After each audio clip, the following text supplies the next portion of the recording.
Ah, fantastic. Iron Man 2 Mark V unboxing and review.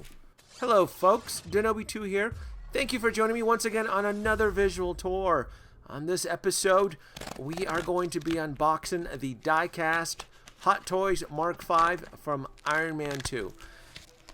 I love Iron Man. I've said it 1,000 times and I'm going to keep saying it. I will probably say very little negative things about Iron Man because Hot Toys, they know their shit. They know how to do Iron Man right. They just do.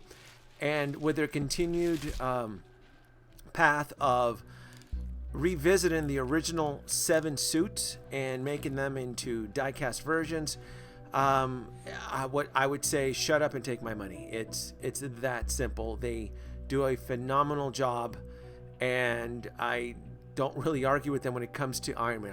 I will argue with them on other products, but when it comes to Iron Man, I love them so. I just do. And I'm really stoked about this suit. I really, because I'm probably one of the few folks who actually enjoyed Iron Man 2. I saw it in theaters and I loved it. I thought it was just a fantastic film. First impressions, this thing is gorgeous. It is simply stunning and gorgeous. The diecast effect just pops. It just shines, and it's just breathtaking. It really is. It feels heavy. It looks so much better than the original first version. This is version 2 for folks who aren't aware. The first version was released back in I want to say 2010, 11. It was released before I started collecting Hot Toys. I started collecting Hot Toys back in 2013.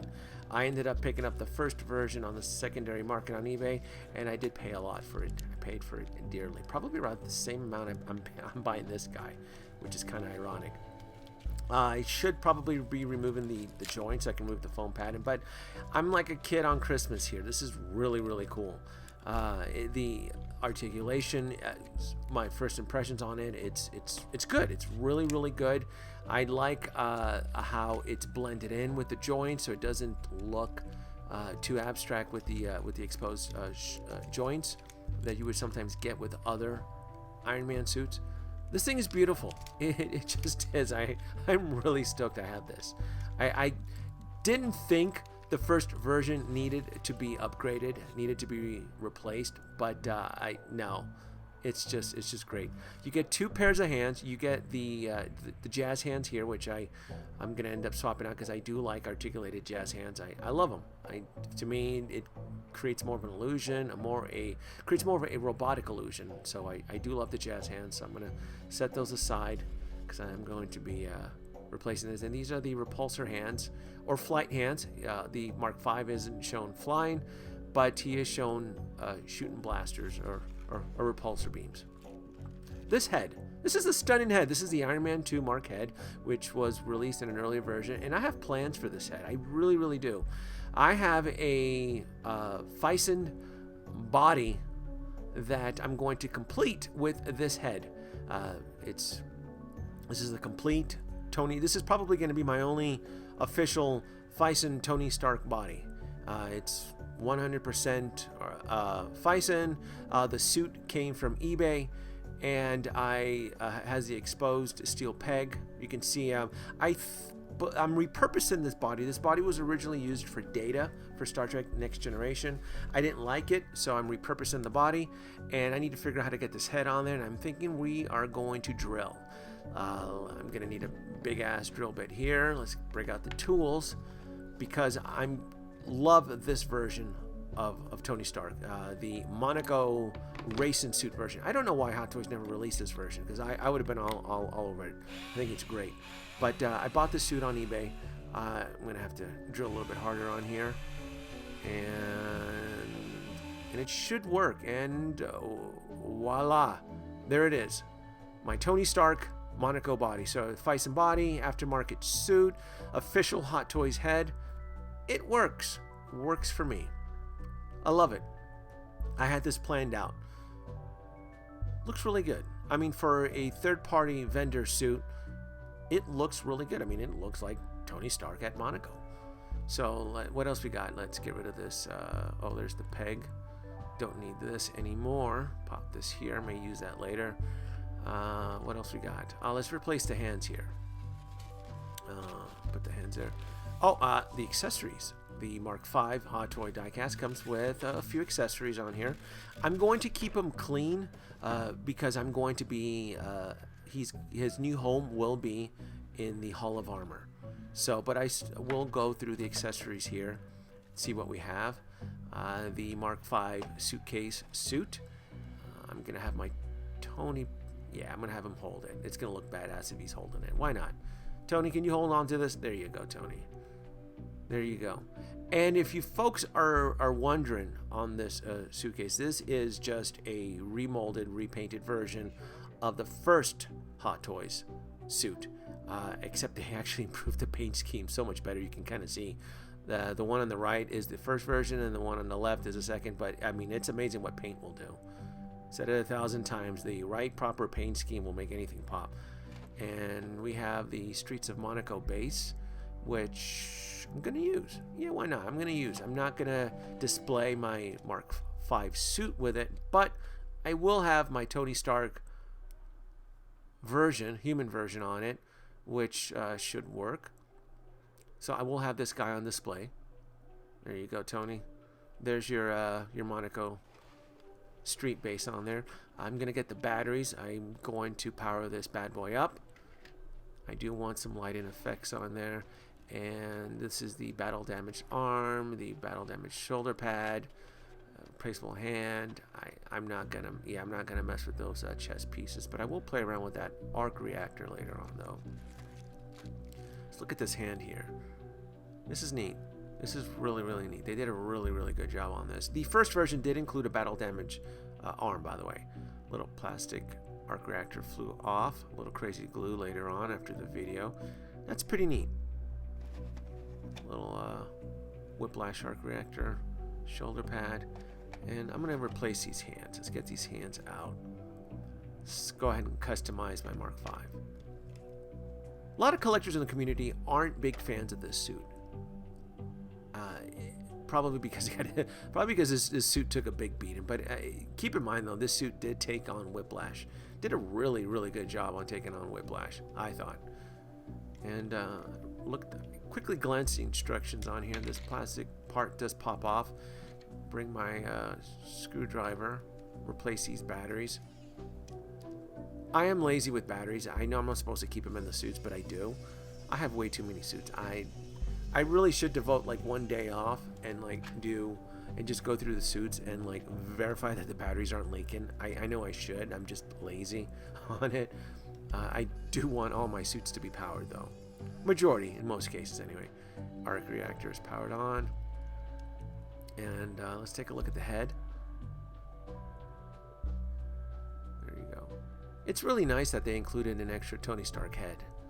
Even though he didn't have that look where you would swap his head out. That wasn't seen in the film, but that's okay. I repurposed it for my suit.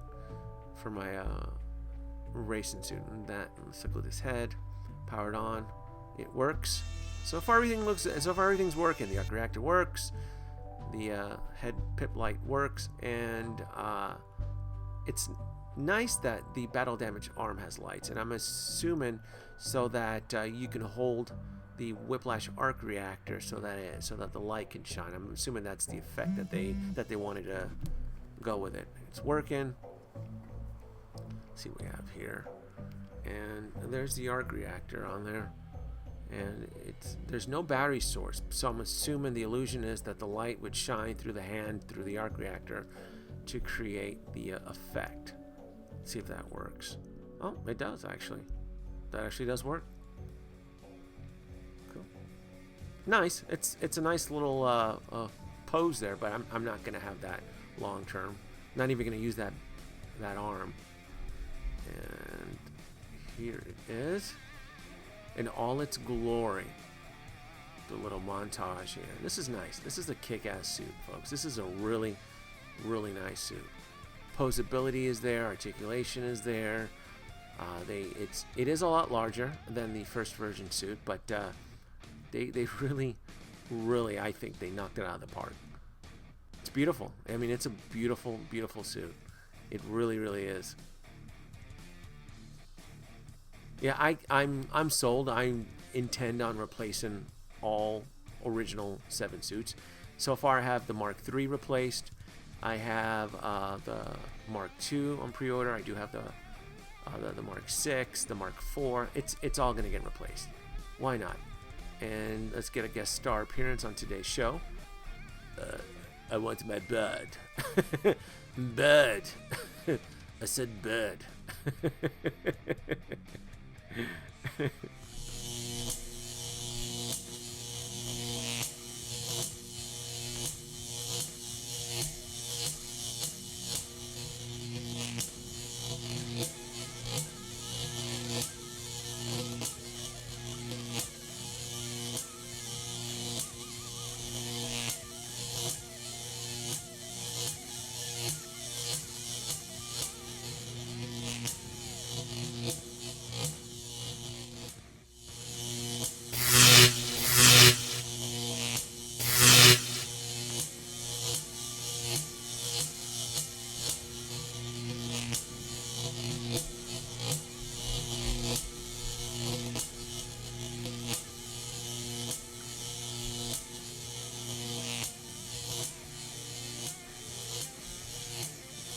Now, what's super duper nice about this particular suit is that they gave you the possibility to, the possibility effect that the suit is being created or latched on or assembled, I guess is the best way to describe it.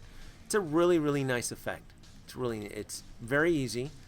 The chest plating is articulated. You use your fingernails. I always use my fingernails. I don't use any sharp metal objects.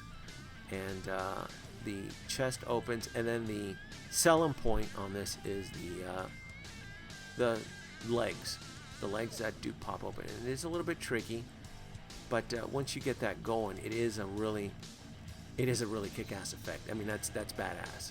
That's a really badass effect. Again, I won't be displaying him in this pose or this look, but it is nice that they added it on. Now, this is nice. If you're interested in purchasing Iron Man or debating about it, I think it's well worth it. I really, really do. And let's put him home with the rest of the 7 suits. This is what they look like so far. And there's my Mark V.